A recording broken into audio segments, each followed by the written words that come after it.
복음이 나에게 제대로 들어오면 나타나는 징조가 있습니다. 아주 확실한 건데요. 죄가 드러납니다. 하나님의 말씀이 나를 역사를 하면 상상하지 못한 죄의 보따리가 풀려지는 거죠. 그 모든 죄가 드러나서 밑바닥까지 내려가요. 더 이상 내려갈 자리가 없을 때까지 내려가다 보면 눈물이 쏟아지는 거예요. 그것이 회개입니다. 이게 복음의 위력입니다. 그것이 하나님의 은혜입니다. 그래서 감사할 수밖에 없는 일입니다. 그 은혜를 받은 사람이기 때문입니다. 그러나 종말의 시대의 사람들은 이 엄청난 바른 교훈, 바른 말씀을 받지 않습니다. 왜냐하면 죄가 드러나는 것을 싫어하기 때문입니다. 아니, 살인자한테요. 당신 살인자지. 사기친 사람한테 당신 사기꾼이지. 죄를 진 사람한테 당신 죄인이지. 모두 맞는 말이잖아요. 그런데 사기를 치고 사람을 죽이고 죄를 지은 사람들은 그 이야기를 하면 싫어합니다.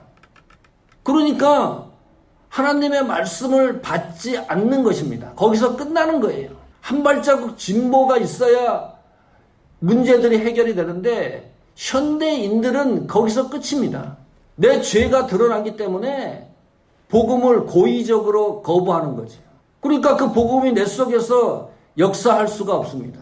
사도행 7장에 보면 스데반이 설교하잖아요. 60절입니다. 보통 어마어마한 긴 장문의 설교를 합니다.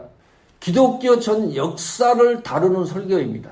모든 순간순간마다 하나님이 개입하시고 섭리하시는 그 놀라운 역사적인 광경을 증언을 하고 있었습니다. 그것이 구속사의 흐름으로 이어지는 설교였습니다. 설교의 마지막 결론을 이렇게 맺습니다.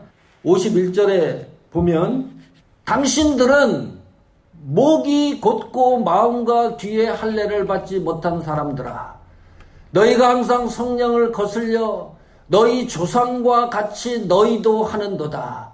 너희는 지금 목이 너무 곧고 있다. 뻣뻣하다. 죄를 그렇게 지면서 하나님 앞에 왜 이렇게 당당하느냐. 뻔뻔스럽다. 그런 말이잖아요. 52절에 보면 너희 조상들은 선지자 중에 누구를 핍박하지 아니하느냐. 의인이 오시리라 예고한 자들을 저희가 죽였고 이제 너희는 그 의인을 잡아준 자도 살인한 자가 되나니 너희는 사람을 죽인 살인자들이다. 강력한 메시지예요. 상상을 초월하는 메시지입니다. 53절 보세요. 너희가 천사의 전한 율법을 받고도 지키지 아니하였도다 하니라. 하나님의 말씀에서 늘 벗어나 있었다. 성령의 거슬림을 하나님의 반대 방향으로 가면서도 너희들은 신앙을 잘 지켰다고 생각했다. 이 정도 복음을 들으면 어떻게 반응을 일으켜야 되나요? 그 현장이 회개가 일어나고 죄를 자복하고 하나님께 다시 돌아가야 되는 그런 역사적인 일이 일어나야 되는데 그 메시지를 들었던 청중들의 반응을 보십시오. 사도행전 7장 54절에 보면 저희가 이 말을 듣고 마음에 찔려 저를 상하여 이를 갈거늘. 두 가지. 마음에 찔렸다. 그 복음이. 그런데 이를 갈았다.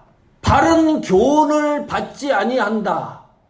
이 종말의 시대의 사람이 디모데후서 4장 이 말씀하고 있습니다. 똑같은 거예요.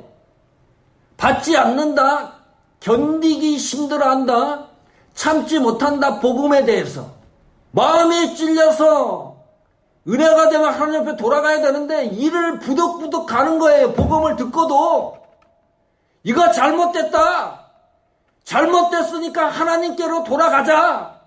예수님에게로 돌아가서 이 모든 문제들을 해결해보자. 스데반이 마지막으로 외치는데 왜 청중들이 마음에 찔림을 받고서도 일을 갑니까? 그리고 스데반 집사님은 그들의 돌에 맞아서 신약시대 최초의 순교자가 됐습니다. 이것이 우리의 본성입니다. 종말의 시대에 인간의 유형을 너무 적나라하게 보여줬기 때문에 성경이 너무 가슴이 아픕니다. 이것이 우리의 모습이라는 겁니다. 그 상황에서 계속해서 돌아서라는 것이 하나님 말씀의 경고입니다.